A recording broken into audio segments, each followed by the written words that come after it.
filhotinha de plantão, tudo certo com vocês? Vem comigo que hoje é dia de artrópodes!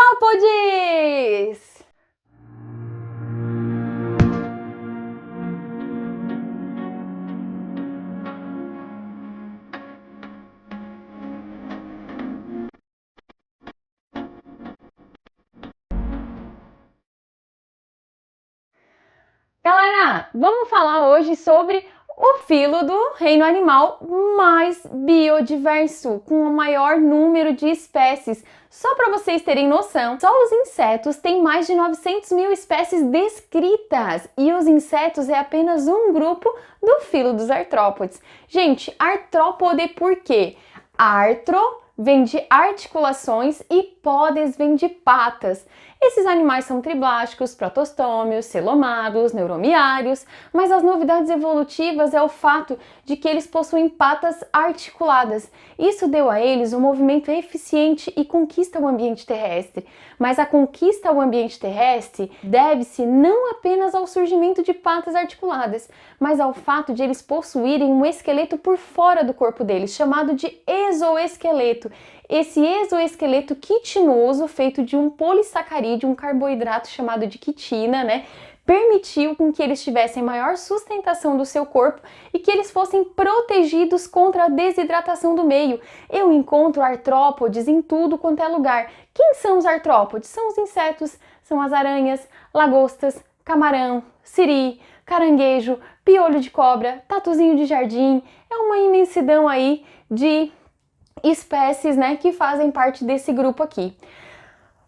Eles são parentes dos anelídeos, numa linha evolutiva. Por quê? Porque eles são animais que possuem metameria, o corpo também é segmentado, é dividido em partes, dividido em segmentos. Esses segmentos eu chamo de metâmeros, só que nesse caso os metâmeros se fundiram formando tagmas. Por exemplo, os insetos, eles possuem 3 tagmas, corpo dividido em cabeça, tórax e abdômen. Cada tagma desse, na verdade, eram vários metâmeros que se fundiram formando uma única estrutura. Falamos que o exoesqueleto é super importante. Bom pra caramba, não é verdade? Então, o exoesqueleto, junto com as patas articuladas, permitiu a conquista ao ambiente terrestre, Permitiu que eles se distribuíssem geograficamente pelo planeta inteiro. Eu encontro artrópode em qualquer ambiente terrestre e aquático, enfim, em qualquer bioma. O que é interessante a gente pensar é que o exoesqueleto ele tem 2 desvantagens. Uma, que esse animal não pode ser muito grande, porque se ele for muito grande, ele não aguenta o peso do exoesqueleto. E o segundo fator é que ele limita o crescimento desse artrópode. Por quê? Porque o exoesqueleto ele não cresce. Ele simplesmente é feito por glândulas presentes na epiderme desse animal, então essas glândulas secretam essa quitina, esse carboidrato, e esse carboidrato ele enrijece e forma um escudo, uma carapaça dura, e essa carapaça não tem poder de crescimento. Aí o que acontece?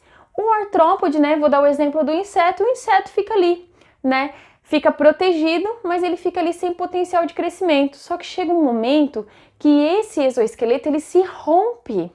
Quando ele se rompe, a gente chama de muda ou equidise. É o momento em que ocorre a troca de um exoesqueleto velho para um exoesqueleto maior. O inseto ele se livra daquele exoesqueleto velho, já bastante rígido, e ele começa a formar um exoesqueleto novinho. Só que esse exoesqueleto novinho ele ainda não está rígido, ele não está completamente formado. Então é nesse momento que o inseto cresce, que ele tem potencial de crescimento. A gente chama o crescimento de um artrópode de crescimento descontínuo. Por quê? Porque ele cresce quando ele está formando um novo exoesqueleto. Ele para de crescer quando esse exoesqueleto está formado. Ele volta, aconteceu a muda, rompeu o exoesqueleto. Ele começa a crescer novamente. Ele para de crescer quando esse exoesqueleto está rígido novamente. Então ele vai ter períodos de crescimento, períodos que o crescimento está cessado. Cresce, cessa o crescimento, cresce, cessa o crescimento. Tudo isso por quê? Porque o exoesqueleto não tem capacidade de crescimento. Então os períodos que esse animal vai crescer é entre uma muda e outra muda. E eu trouxe aqui para vocês, já tá nojento isso aqui, tá um cheiro ruim. Mas enfim, eu trouxe para vocês aqui uma cigarrinha, que enfim, ela morreu saindo do exoesqueleto dela. Professora, por que ela morreu? O que que acontece? O animal, quando ele tá, eu vou mostrar aqui bem pertinho para vocês. Olha só, eu tenho aqui, deixa eu mostrar. A cigarra, né, totalmente ressecada aqui, certo? Inteirinha. Mas eu tenho aqui, olha só, a cigarra saindo do exoesqueleto dela. Isso aqui é o exoesqueleto. Isso aqui, ó, é a cigarra saindo do exoesqueleto. Quer ver, ó? Eu vou mostrar só o exoesqueleto para vocês. Olha só. Oh, meu Deus, tá difícil. Olha só, eu tenho aqui só o exoesqueleto, ó. Olha só, ele recobre até os apêndices, as patas. Se vocês conseguissem olhar bem de pertinho, às vezes na árvore a gente encontra essas casquinhas. Essas casquinhas aqui é exoesqueleto quitinoso, de quitina, tá? E ele recobre, gente, até as cerdas. Sabe aqueles pelinhos que a gente pensa que os insetos têm, que são cerdas sensitivas? Então, o exoesqueleto também recobre aquilo ali. Ah, professora, por que essa cigarra, quando ela estava saindo do exoesqueleto dela, ela desidratou? Porque isso aqui eu peguei na janela, gente, tá? Não matei a cigarra. O que aconteceu?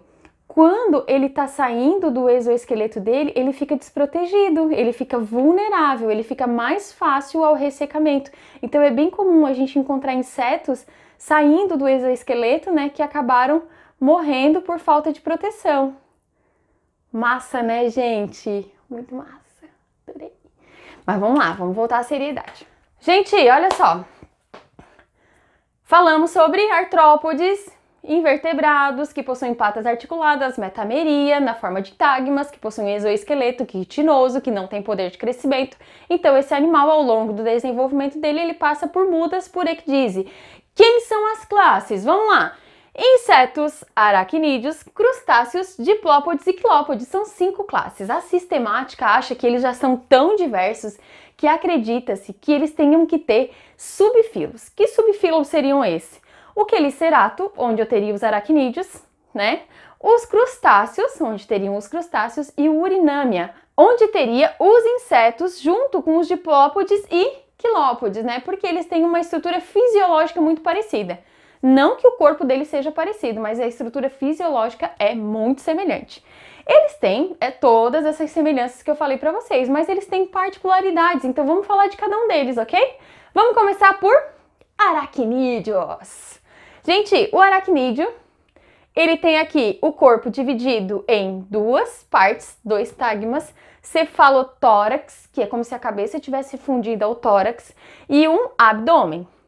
Na região anterior, no cefalotórax, eu encontro o quê? Olhos simples. Olhos simples são olhos conhecidos também como ocelos, que conseguem fazer captação de luz. Uma aranha pode ter em torno de 6 a 8 olhos. Além disso, todo o aracnídeo tem uma estrutura chamada de quelícera, que fica bem na parte anterior, bem próximo à boca. O que são essas quelíceras, professora? São estruturas que inoculam a peçonha, Inclusive, as quelíceras dos aracnídeos, elas soltam enzimas digestivas para a digestão ser extracorpórea, ou seja, a digestão começa fora do corpo. Ela solta as enzimas digestivas bem parecido com os fungos fazem, né? E depois ela coloca o alimento para dentro, já um pouco digerido. O sistema digestório, gente, completo, né? Porque tem boca, inclusive tem enzimas digestivas, glândulas, né, digestivas, e vai ser absorvido os nutrientes no intestino, vai ser enviado para a corrente sanguínea e ele vai ser excretado aquilo que não prestou na forma de fezes pelo ânus. Então, tá bem tranquilo aqui. A circulação é aberta, tem um coração dorsal, o sangue não tem pigmentação, às vezes ele é levemente azulado, e o sangue dos aracnídeos, ele não tem pigmento que carrega, né, células que carregam gases. Então a gente vai perceber que o sistema respiratório, ele não está junto do sistema circulatório. O sistema circulatório, ele carrega nutrientes, carrega hormônio, mas o sistema respiratório, que faz a troca de gás, ele está ligado diretamente às células. E nesse caso aqui, acontece por filotraqueias, também conhecidos como pulmões foliáceos. É como se fossem várias lâminas umas sobre as outras, né? Que os aracnídeos têm de 2 a 3 pares de cada lado e às vezes, para suprir a demanda de respiração, eles podem ter filotraqueias até no abdômen. Quais são os apêndices que os aracnídeos possuem? Não tem antenas, mas em compensação tem cerdas para captar as sensações do ambiente. Tem olhos simples, tem quelíceras, tem um par de pedipalpos. Além dos 4 pares de patas, eles têm um par de pedipalpos que ajuda a agarrar e a manipular a presa. Na região ventral do abdômen, as aranhas eu vou encontrar fiandeiras, que são estruturas, né, que produzem uma seda líquida que em contato com o ar torna-se sólido e produz aí a teia dela. No caso dos escorpiões, a gente vai encontrar ainda a presença de um aguilhão, também conhecido como telso, né, que serve aí para inoculação da peçonha. Como é que ocorre a excreção? A excreção desses animais ocorre por células coxais, células que estão presentes nas coxas das patas articuladas desse animal.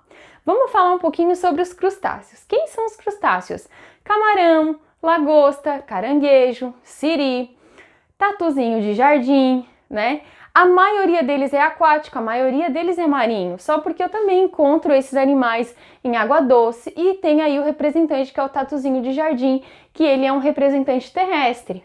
O que eles têm em comum? Também corpo dividido em 2 tagmas, cefalotórax e abdômen. Quais são os apêndices que eu encontro aqui? Olhos compostos, 2 olhos compostos, um de cada lado. Eu encontro 5 pares de patas locomotoras bem desenvolvidas na parte do cefalotórax. Eu encontro outros pares de patas, sim, pequenininhas, não tão desenvolvidas na parte, né, do abdômen. Mas o que é importante? Para a classificação dos crustáceos, a gente considera mais importante essas patas aqui. Inclusive, o primeiro par de pata pode estar modificado no formato de pinça. Ele tem 4 antenas. 2 menores e 2 maiores, e as 2 maiores antenas, inclusive, elas fazem parte do sistema urinário, excretor. Eles liberam substâncias aí nitrogenadas por células antenais, também conhecidas como glândulas verdes, que estão presentes aí nas antenas. O que mais que a gente encontra aqui? Também tem sistema digestório completo, circulação aqui é aberta, tem um coração dorsal também. A reprodução desses animais acontece, na maioria dos casos, né? Eles são dioicos, acontece por cópula e aí eles apresentam um desenvolvimento, na maioria dos casos, indireto, né? Com a formação larval. Esses animais, gente, são super importantes para o ecossistema, principalmente para a cadeia alimentar aquática, né? Então eles fazem parte, por exemplo, de um grupo chamado zooplânctons, que são animais bem pequenininhos lá, que estão quase na base da cadeia alimentar. A gente sabe que a base da cadeia alimentar é sempre um produtor, no caso um fitoplâncton, mas normalmente quem se alimenta desses fitoplânctons são os zooplâncton, então eles estão lá no comecinho da cadeia alimentar e são mega importantes. A pesca deles é toda regulamentada. Por quê? Porque não é em qualquer época, não é em qualquer tamanho que eles podem pescar, porque a gente tem que manter o ciclo reprodutivo desses animais, porque eles realmente mantêm um ambiente aquático equilibrado. Se eles vivem num ambiente aquático, como que é o sistema respiratório desses animais? Ocorre por brânquias, né? Vamos falar então sobre os insetos. Os insetos têm o corpo dividido em 3 tagmas, cabeça, tórax e abdômen. Eles têm 6 pares de patas, eles têm 2 olhos compostos, 3 olhos simples, eles têm 2 antenas que têm aí a função sensorial e além disso, eles podem ou não possuir asas. Se ele não possuir asa nenhuma, ele é um áptero. Mas ele pode ser um díptero, ter 2 asas, ou ainda ele pode ter 2 pares de asas, né? Ou seja, 4 asas. Os insetos representam quase todos os artrópodes, então 90% das espécies de artrópodes são insetos, né? E eles realmente têm a maior biodiversidade no reino animal. Vamos falar sobre a fisiologia, né? Vamos começar pela digestão. Como que é a digestão desses animais? A digestão é completa, inclusive com auxílio aí de glândulas digestivas, né? O pâncreas aí fundido com o fígado consegue fazer o processo de digestão aí. A absorção desses nutrientes acontece no intestino, a excreção pelo ânus. Como que é a respiração? Gente, a respiração desses animais aqui costuma cair muito em vestibular, é por traqueias. O que é uma respiração traqueal? Só para vocês terem uma ideia, aqui na região de abdômen existem várias aberturas chamadas de estigmas. Cada abertura dessa dá contato para uma traqueia e a traqueia manda oxigênio direto para as células musculares. Lembrando que esses animais têm músculo super desenvolvido. Eu fiz um esquemão aqui para representar para vocês como que seria mais ou menos o processo de respiração traqueal. Então eu tenho aqui, ó, uma abertura que eu vou chamar de estigma. O estigma dá acesso a um tubo chamado espiráculo e esse espiráculo ele se bifurca, ó. Quando ele se bifurca, ele forma a traqueia. Aqui eu tenho já o sistema de traqueias, ó. Essas traqueias, elas vão se bifurcar em estruturas ainda menores, formando traqueíolas, e essas traqueíolas vão estar em contato direto com a musculatura, mandando oxigênio, retirando o resíduo metabólico que é o gás carbônico. Galera, lembrando que o sistema respiratório dos insetos está dissociado do sistema circulatório. Por quê? Porque o sistema respiratório, os gases vão direto para as células e são retirados diretos das células, né? Por um processo aí de difusão. Agora, o sangue não tem pigmentação e não consegue carregar gases. Ele carrega outras substâncias, gases não, certo? Gente, como que acontece o processo de sistema nervoso? Existem várias células aqui sensoriais, né? As antenas têm células sensoriais, tem cerdas aqui que tem células sensoriais, mas ele tem aí, né, um sistema nervoso ganglionar ventral, como a gente já viu em outros invertebrados, que não é novidade. Circulação aberta, sem pigmentação no sangue. O sangue também pode ser chamado de hemolinfa, né? E não carrega gases, só carrega nutrientes, hormônios, né? E tudo mais. A excreção, gente, acontece por túbulos de Malpighi e ele excreta ácido úrico. Isso é super importante porque é uma adaptação ao meio terrestre, porque para liberar ácido úrico não precisa jogar isso na água, né? Porque ele não é tóxico, como seria, por exemplo, uma ureia. Mas olha só, o que é interessante a gente pensar? Os túbulos de Malpighi, eles se associam ao intestino. Então esse animal, ele faz cocô junto com o xixi. Por quê? Porque os túbulos de Malpighi, que fazem o processo de filtração do sangue, tirando os resíduos nitrogenados, eles estão associados ao tubo digestivo e vai sair tudo na forma de cocô, beleza? Reprodução. Esses animais, eles são dioicos, né? Eles normalmente fazem a cópula, então a fecundação ela é interna e o desenvolvimento, gente, é variado, depende da espécie. Por exemplo, se for uma traça, a traça já nasce pronta, então ela tem desenvolvimento direto, eu digo que ela tem um desenvolvimento ametábulo. Agora, o gafanhoto. O gafanhoto, quando ele nasce sem asa. A gente chama de ninfa. E depois ele desenvolve asas, mas olha só a mudança, bem pequenininha, né? De um gafanhoto sem asa passou a ser um gafanhoto com asa. Então ele tem um desenvolvimento hemimetábolo, tá? É como se fosse uma metamorfose incompleta. Agora a borboleta, gente, de lagarta para borboleta é uma baita de uma mudança, né? Então nesse caso eu tenho uma metamorfose completa e eu tenho um desenvolvimento homometábolo. Olha a figurinha aqui do lado. Só para vocês analisarem, eu tenho aqui um desenvolvimento, né, totalmente direto, ametábolo. Eu tenho aqui o desenvolvimento mais ou menos, né, uma metamorfose incompleta, hemimetábolo. E eu tenho aqui uma metamorfose completa, holometábolo. Galera, e para finalizar, vamos falar de diplópodes e quilópodes, tá? Primeiro que a grande diferença entre eles, não, vamos falar da semelhança primeiro. A grande semelhança entre eles é que eles têm cabeça e tronco. E eles têm o corpo todo segmentado. Tá, professora, mas como é a fisiologia deles? Super parecida com o inseto, tá?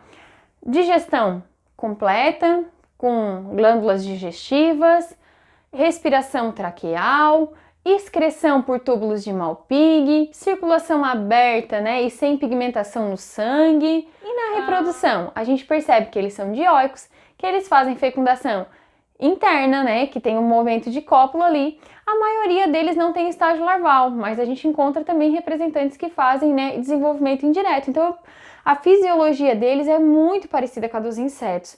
O que diferencia eles muito dos insetos é a quantidade de tagmas e a quantidade, né, e a diferença de apêndices. Então, assim, ó, vamos exercitar, porque essa questão de estrutura corporal e os apêndices incorporados a essa estrutura são super importantes para sua prova, para sua avaliação e para o seu conhecimento aí sobre o mundo, né, dos animais. Beleza? Vamos ao nosso resumindo! Então, galera, pegue o seu papel e a sua caneta e vamos ao nosso esquemão de estudo sobre artrópodes. Artrópodes são invertebrados triblásticos, celomados, protostômios, neuromiliários e com simetria bilateral.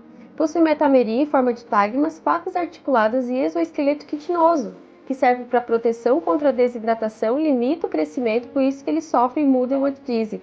São 5 classes: insetos, aracnídeos, crustáceos, filópodes e diplópodes. Os insetos possuem 3 tagmas: cabeça, tórax e abdômen. Na cabeça encontramos peças bucais, 2 olhos compostos, 3 ocelos e 2 antenas. No tórax encontramos asas de 0 a 4 e no abdômen estigmas. O abdômen é todo segmentado. Insetos possuem 6 patas. Quanto à sua anatomia, o sistema circulatório é aberto, o respiratório é por traqueias, o digestório é completo com glândulas digestivas, o nervoso é ganglionar, o excretor é por tubos de Malpighi, e a reprodução, a maioria são dioicos com fecundação interna e o desenvolvimento varia, podendo ser ametábulo, hemimetábulo ou holometábulo. Lembrando que o tubo de Malpighi e as excretas saem junto com as fezes, e o sistema circulatório aberto, o sangue não tem pigmento, então ele não transporta gases. Já nos aracnídeos são 2 tagmas, cefalotórax e abdômen. São os representantes aranhas, escorpião, ácaros e carrapatos. São 4 pares de pata e tem novos apêndices aí: quelíceras, peixe-palpos, fiandeiras, aguilhão, vários olhos simples, sem antenas. A excreção ocorre por glândulas coxais e a respiração é por filotraqueias. Os crustáceos também têm 2 tagmas, 5 pares de patas bem desenvolvidos, sim, 2 pares de antena, exoesqueleto rígido com sais de cálcio. São os representantes lagosta, camarão, caranguejo e siri. A respiração é branquial, a excreção ocorre por glândulas verdes ou antenais. A reprodução são dioicos, fecundação interna e desenvolvimento indireto. Os quilópodes são todos segmentados, têm 2 tagmas, cabeça e tronco. É o caso da centopeia e das lacraias, que possuem um par de pata por segmento, e a mandíbula é adaptada para inocular a peçonha. Os diplópodes não são peçonhentos, são semelhantes aos quilópodes, mas não possuem peçonha. Tem 2 pares de pata por segmento, que é o caso do piolho de cobra. Então, galera, espero que tenham gostado dessa aula e vamos para a próxima. Beijos no coração!